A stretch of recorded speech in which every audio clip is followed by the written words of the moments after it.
உட்காருங்க. உட்கார். யாருக்கு பார்க்கணும்? என்னோட சிஸ்டருக்கு தான் டாக்டர் பார்க்கணும். இங்க வந்து உட்காருங்க. என்ன பண்ணுது? ரொம்ப டயர்டா இருக்கு டாக்டர். காலையில எந்திரிச்சதுமே மயக்கமா வருது. ம்.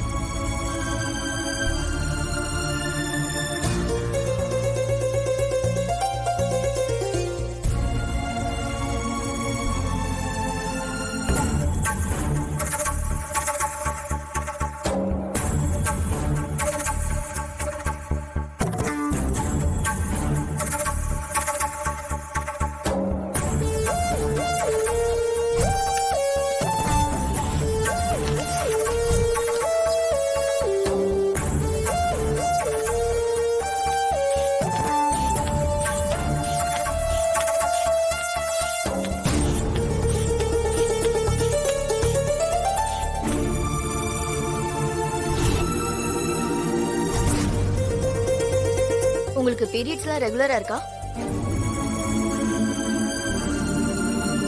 இல்ல டாக்டர். எனக்கு என்னமோ இவங்க கன்சீவா இருக்காங்கன்னு தோணுது. எதுக்கும் ஒரு பிரெக்னன்சி கிட் வச்சு செக் பண்ணிடலாம். டாக்டர், நான் கன்சீவ் ஆக வாய்ப்பே இல்ல. நான் அதுக்கெல்லாம் டேப்லெட்ஸ் எடுத்திருக்கேன். இது பாருங்க. இது விட்டமின் டேப்லெட்ஸ்மா.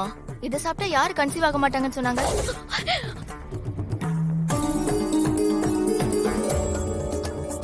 நர்ஸ், டாக்டர், இவங்களுக்கு ஒரு பிரெக்னன்சி டெஸ்ட் பண்ணிட்டு கூட்டிட்டு வாங்க. ஓகே, வாங்க மேடம்.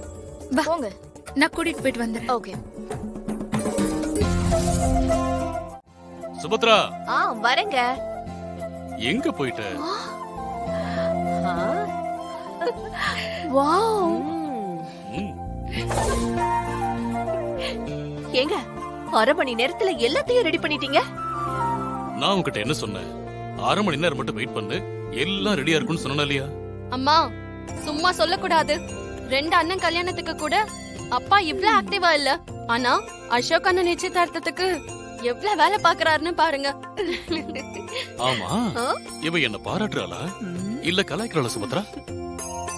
ஏ பாலு, முதல்ல எல்லாரும் ரெடி ஆயிட்டாங்களான்னு போய் பாரு. பாட்டி, உனக்கு அப்பாவை சொன்னா மட்டும் கோவம் வருமே.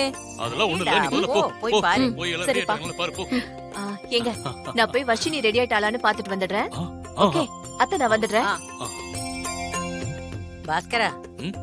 உண்மையிலேயே சூப்பரா பண்ணிருக்கேன். ஃபுல்லா நம்ம ஐடியா தான்.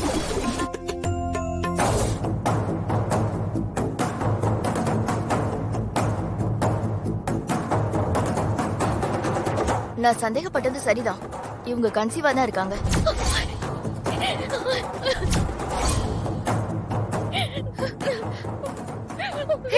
வர்ஷினி, வர்ஷினி, வர்ஷினி, அழாத வர்ஷினி. ஐயோ டாக்டர், கொஞ்சம் ஃபேமிலி இஷ்யூ. நான் பேசிட்டு வந்துருவா. போங்க, போய் பேசிட்டு வாங்க. வா வா, அழாத. அக்கா சாரிக்கா, சாரி. நான் எதுவும் நடக்க கூடாதுன்னு நினைச்சு பயந்தனோ அதுவே நடந்துருச்சு. வர்ஷினி, வர்ஷினி, வர்ஷினி, என்ன மறந்துடா. அழாத வர்ஷினி, அழாத. இந்த நேரத்துல நீ அழக்கூடாது. இல்லக்கா, ப்ளீஸ்க்கா, என்ன திட்டுக்கா. ஏண்டி, ஏன் இப்படி பண்ணனே? என்ன நல்லா அடி அடி. வர்ஷினி, வர்ஷினி, இப்படி நடந்த கதை எல்லாம் பேசாத. புரியுதா உனக்கு? இல்லக்கா, எனக்கு கஷ்டமா இருக்குக்கா. இது பாரு, இது பாரு வர்ஷினி, இது பாரு. எதுவா இருந்தாலும் யோசிச்சுட்டு அப்புறமா முடிவு பண்ணிக்கோங்க. சட்டுன்னு முடிவெடுக்கிற வேலையெல்லாம் எதுவும் வேண்டாம். முதல்ல அதை புரிஞ்சுக்கோ. அக்கா, இதுல யோசிக்க என்னக்கா இருக்கு? நம்ம வீடு இருக்கிற நிலைமையில நான் கன்சீவா இருக்கேன்னு தெரிஞ்சா என்ன எல்லாரும் என்னக்கா நினைப்பாங்க? அக்கா, உன்னை கெஞ்சி கேட்டுக்கிறேன்க்கா, எனக்கு இந்த குழந்தை வேண்டாம்க்கா. ஐயோ, குழந்தை அழைக்கிறதெல்லாம் ரொம்ப தப்பு வர்ஷினி. ஐயோ அக்கா, உனக்கு எப்படி சொல்லி புரிய வைக்கிறதுனே தெரியலையேக்கா. வர்ஷினி, நீ எதையும் புரிய வைக்க வேண்டாம். இந்த குழந்தை உருவாக கூடாதுன்னு நீ கருத்தடை மாத்திரை சாப்பிட்டேன்னு சொல்ற. ஆனா டாக்டர், நீ சாப்பிட்டது விட்டமின் மாத்திரைன்னு சொல்றாங்க. இதுல இருந்து தெரியல இந்த குழந்தை பிறக்கணும்னு இருக்கு. ஐயோ வர்ஷினி, இது உன்னோட குழந்தை. இத அழிக்கணும்னு நினைக்காத. இது நம்ம வீட்டோட முத வாரிசு. வாரிசா? இது நம்ம குடும்பத்தோட வாரிசா? இது உங்க குடும்பத்தோட வாரிசுன்னு சுபத்ரா அத்தை கிட்ட போய் சொல்ல முடியுமாக்கா? சொல்லுக்கா. அப்படி போய் சொன்னா அவங்க என்ன பத்தி என்ன நினைப்பாங்கக்கா? வர்ஷினி, அதை விடுக்கா. எனக்கும் அவருக்கும் நிச்சயம் பண்ணதுக்கு அப்புறம், அத்தை முடிவெடுத்ததுக்கு அப்புறம் ஏன் வயித்துல ராக குழந்தை இருக்குன்னு சொன்னா நல்லாவா இருக்கும்? இதுக்குதான் அசோக்கோட கல்யாண பேச்ச அத்தை எடுக்கும் போதே நான் விஷம் குடிச்சேன். நீ என்ன அப்பவே விட்டிருந்தேன்னா எனக்கு இந்த நிலைமை வந்திருக்குமா?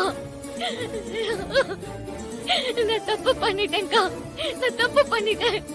ராகவ பாக்குறதுக்காக நான் ஏற்காடு வந்திருக்கவே கூடாது. நான் ரொம்ப பெரிய தப்பு பண்ணிட்டேன். பெரிய தப்பு பண்ணிட்டேன்க்கா. நீ அழறதுனால எதுவுமே மாற போறது இல்ல. நான் சொல்றத கேளு. இங்க பாரு, குழந்தைய அபோர்ட் பண்ணணும்னு மட்டும் நினைச்சிடாத. அக்கா நான் இருக்கேன்.